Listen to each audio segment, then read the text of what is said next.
Hi guys, George here, and I'm going to bring to you a after-action report regarding Scenario A, the Guards Counterattack. In the classic game, um, this game is called Scenario 1.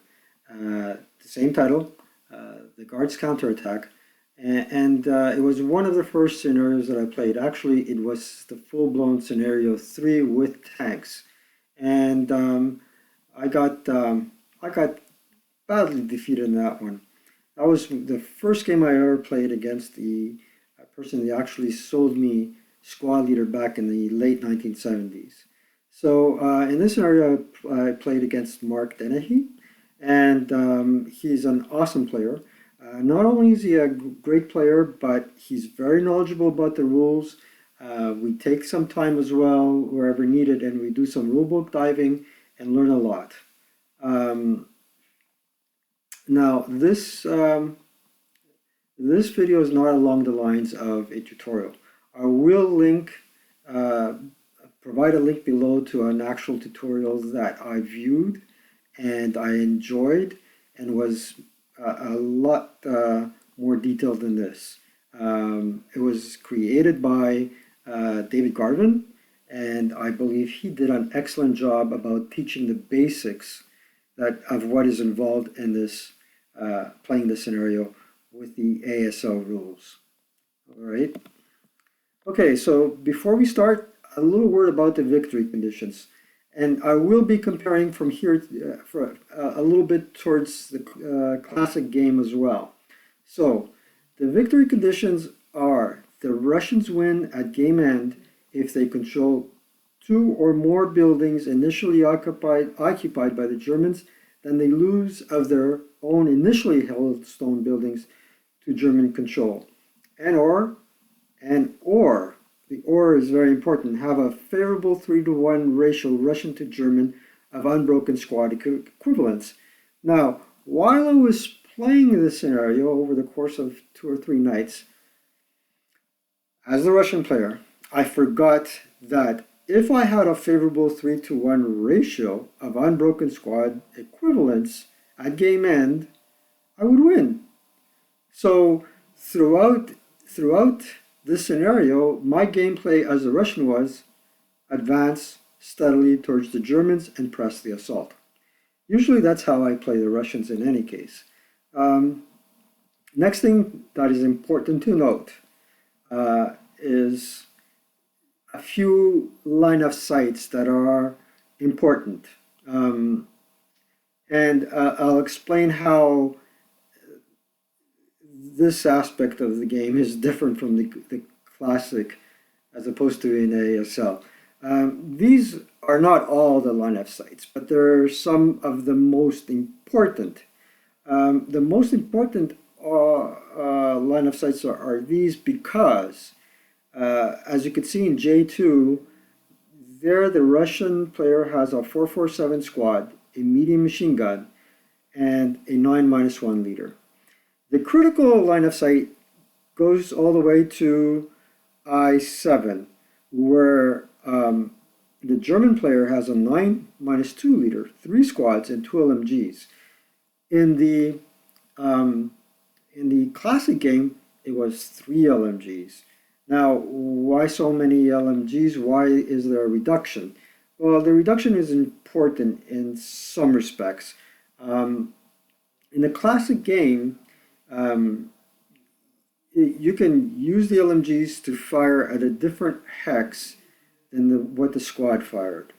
And that will give you 3 different hexes for the LMGs and another 3 different targets for the squads. So it gives you more of an opportunity to fire at different targets. However, if you're combining everything as a fire group, the third LMG becomes superfluous to adding any additional firepower that will get you higher on the to hit table. So the third LMG becomes very important should the Russians overtake this building, I suppose. What else? So that's that. But definitely what advantage this LOS gives to the Russian player is to take a 6-up 2-shot against a German powerhouse unit, so if you may, right off the bat. And I did that, and unfortunately, guess what happened? You got it. The MMG broke. Now, the other important aspect is down here, you have another -1 VRM leader, a squad, and a heavy machine gun. Now, this line of sight does not exist in ASL unless there is a Russian unit on the second level, and even there I'm not sure because there might be 2 blind hexes. Let's see, 1, 2, 3, 4, 5. 1, 2, 3, 4, 5. 1, 2. So that's it. Now, that's the crux of the matter. The crux of the matter is in the classic game, units are assumed to simultaneously occupy the second and ground levels. And here in ASL, you have the ground level, then you have level 1, and then you have level 2.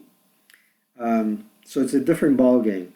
And it also makes it difficult for the Russian to clear the Germans from these buildings because you have to go chasing for the Germans up in the rafters. What line of sight from here that remains very important for the Germans is this one right here. So usually the Russian player can set up here with a minimum of 2 squads, and it prevents, this line of sight here prevents the Russian player from flanking on this side right here, right? Maybe I should use the highlighter. We'll see. See, put yellow. There you go. Right, like that. Okay, let's go on to the next slide. So each of these slides is the end of each turn, what has transpired. End of Russian turn 1, the Russian player turns first. Here's Dubovich with his squad and his medium machine gun. He fired this way. Maybe I should use a different color there.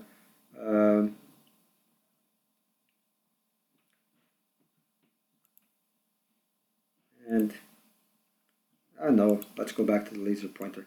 Like this, right there. Now, the other thing that occurred here with the guards is that we definitely did not fire everyone, right? We did, and if we did, we still advanced a few units into towards this building. Actually, if I recall what I did fire some. I moved quite a few using assault movement, others non-assault movement, just to get a foothold on this building, and lo and behold, at least 2 guard units did. On this flank, what I did was I amassed a wall of Russians to take out any fire from here. Ultimately, this fellow incurred a morale check that resulted in heat of battle, that resulted in hardening, and I was not able to take this building. The other thing that was really smart that Dennis did was he deployed 2 half squads here. And as you can see, he has one on the lower floor and one on the upper floor on level 1, forcing me to divide my firepower to hit the sex and to neutralize it by 2. And unfortunately, he has to pull a stack here. There you go. Now, let's see how things look at the end of German turn 1. At the end of German turn 1, although I do have a foothold here, you can see some Germans going up into the rafters, avoiding the Russians as much as they can. They routed back my advance here, right? There you go. But it came at a cost, right there. A broken leader, a broken squad. And down that was pretty much it. He was able to hold on to this building for dear life. German turn, no, Russian turn 2. There you go. Again, we are pressing the attack. This commissar here was able to rally most of the German units. He left one behind here. Berkey left the Russian Guards unit back there as well. I believe at this point this guy is a half squad, so what good will he do me? Now the meat grinder, or the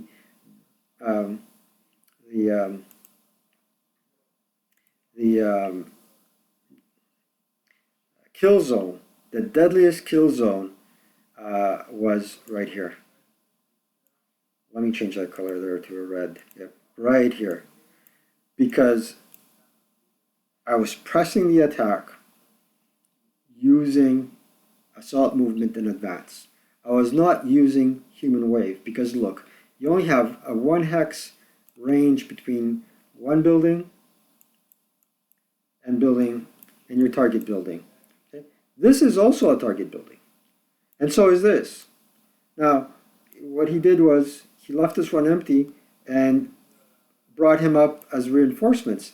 So here I am about to do a flanking maneuver instead of a head-on assault, right?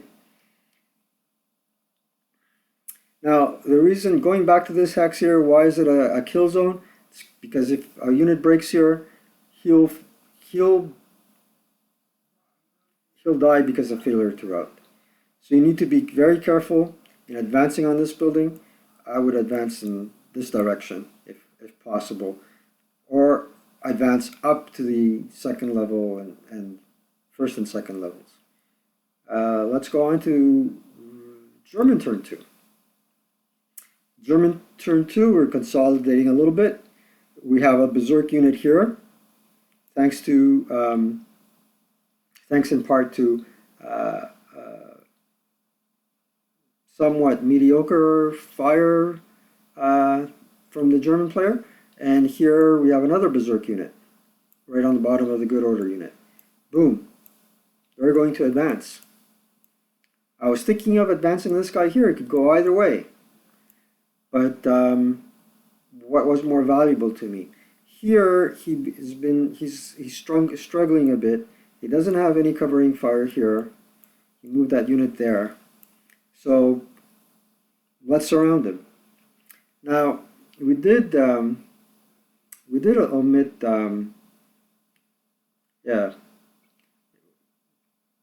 omit to take into consideration encirclement, I believe, and I mistakenly also advanced the berserk units. Berserk units cannot advance in the advance phase, contrary to what is customary and obligatory in Classic.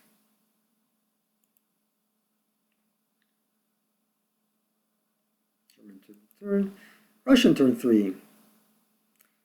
Again, now we had progress in this building, right?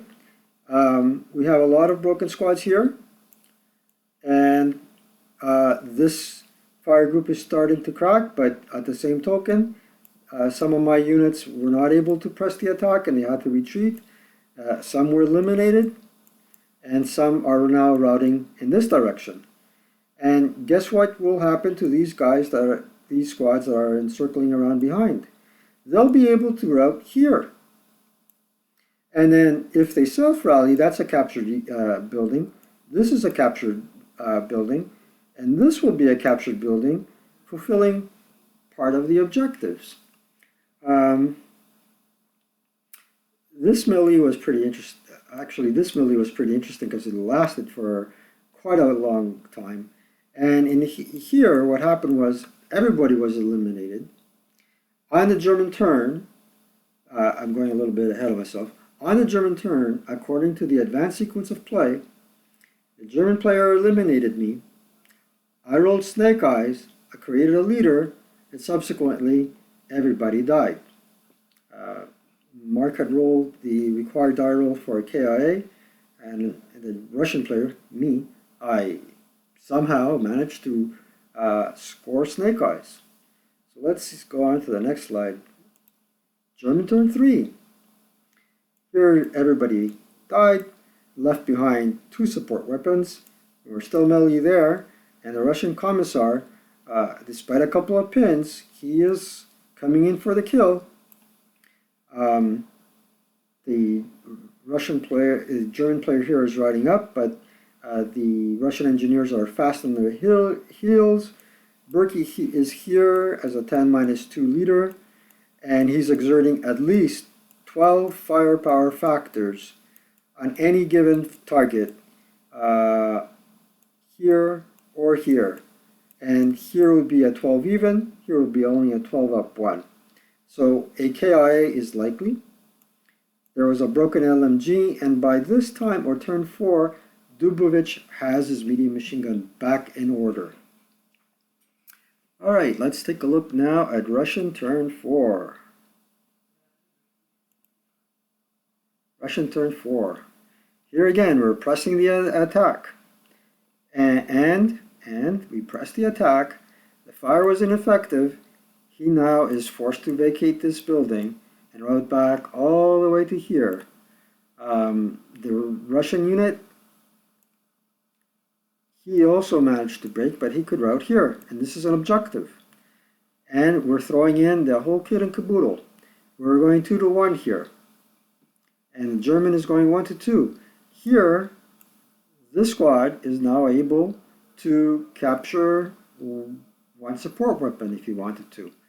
And the German is forced to concentrate his fire and his attention between 2 flanks. This one, and of course this one.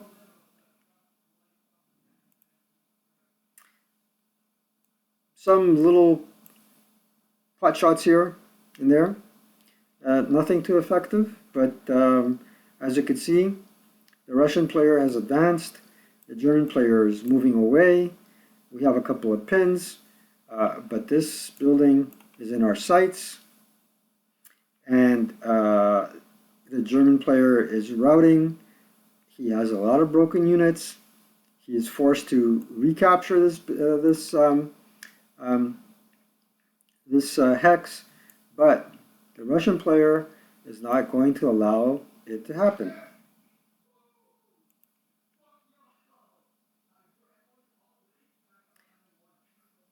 Okay, and now we're in close combat, as you can see. Or actually, he was eliminated in the previous turn, or rather,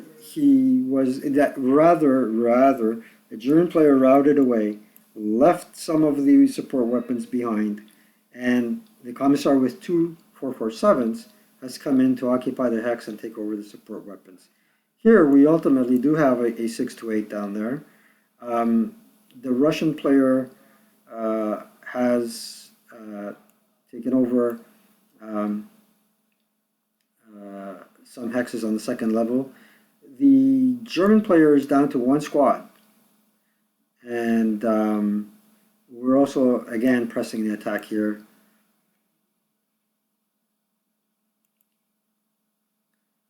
German turn 5, this is the end of the game. Now, at the end of the game, I had 8 squads in good order. The German player, most of his units were broken here, non-existent here, and we had a lot of brokies here as well, because we had a minimum of 12 firepower factors here, and 2 shots at that, moreover. On the second level, we were able to rout him and fire upon him. So we satisfied the second condition for victory. And that was pretty much it. Now, a couple of thoughts about the scenario. It's vastly different from the classic game. However, for people that want to get their feet wet with squad leader that are familiar with Chapter A and Chapter B. It's a wonderful scenario because it involves infantry and support weapons. There's the line of sight rules, there's different terrain, and it does not yet involve any armored fighting vehicles. However, a little word of note, I've played Classic Squad Leader and Cross of Iron, and I can tell you for a fact that when it comes to armored fighting vehicles, things are more clear in Advanced Squad Leader, and in terms of armor factors, you are dealing with more realistic armor factors that replicate the actual combat more realistically. In Classic Squad Leader or Cross of Iron, a KV-1 can fall victim to a Panzer III. Not in ASL.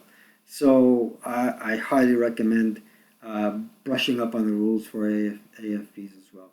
I hope you enjoyed this AR, and hope to see you soon. Take care.